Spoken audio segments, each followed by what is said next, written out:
Hi friends, ఈరోజు shop కోసం అయితే 4000కి అయితే షాపింగ్ చేసిన. ఏమేమి సరుకులు ఉన్నాయి అంతా ఈ ఫుల్ వీడియోలో అయితే పెడతా, ఆ వీడియో చూడండి.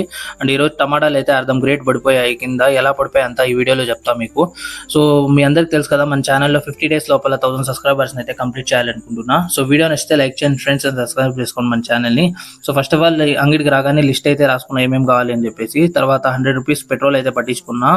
బండిలో అయితే ఫుల్ అయిపోయింది పెట్రోల్. తర్వాత ఇంకా బయలుదేరేటప్పుడు వెదర్ ఏమో బాగానే ఉన్నింది. ఇంకా టమాటాల దగ్గర వస్తే ఈ రోజు క్వాలిటీ అంత బాగాలేదు, టాప్ రేట్ కూడా అంత బాగాలేవు క్వాలిటీ ఏమో.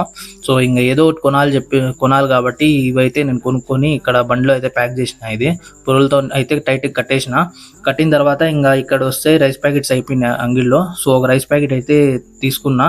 ఈ రైస్ ప్యాకెట్ తీసుకుంటే ఒక 1 kg రైస్ ప్యాకెట్ అయితే ఫ్రీ వచ్చింది, బాస్మతి రైస్. తర్వాత సరుకులు కూడా కొనుక్కున్నా. సరుకులు ఏమేమి ఉన్నాయంతా నేను ఫుల్ వీడియో చేస్తా. తర్వాత అమౌంట్ అయితే పే చేసిన తర్వాత ఆయన్నే పాపం తెచ్చిపెట్టినాడు బండిలో, ఇంక దిగలేనని చెప్పేసి. సో ఎలా పడిపోయాయి టమాటాలు అంటే, ఇక్కడ వచ్చేటప్పుడు రోడ్ ఇంత గలీజ్గా ఉంది. ఇంకా ఏం చేసేది, ఇంకా దిగే కూడా అవ్వదు. టమాటాలు అయితే చాలా వరకు కింద పడిపోయినాయి. ఇంకేం చేసేది లేక ఇంటికి వచ్చేసిన. ఫుల్ వీడియో చూడండి.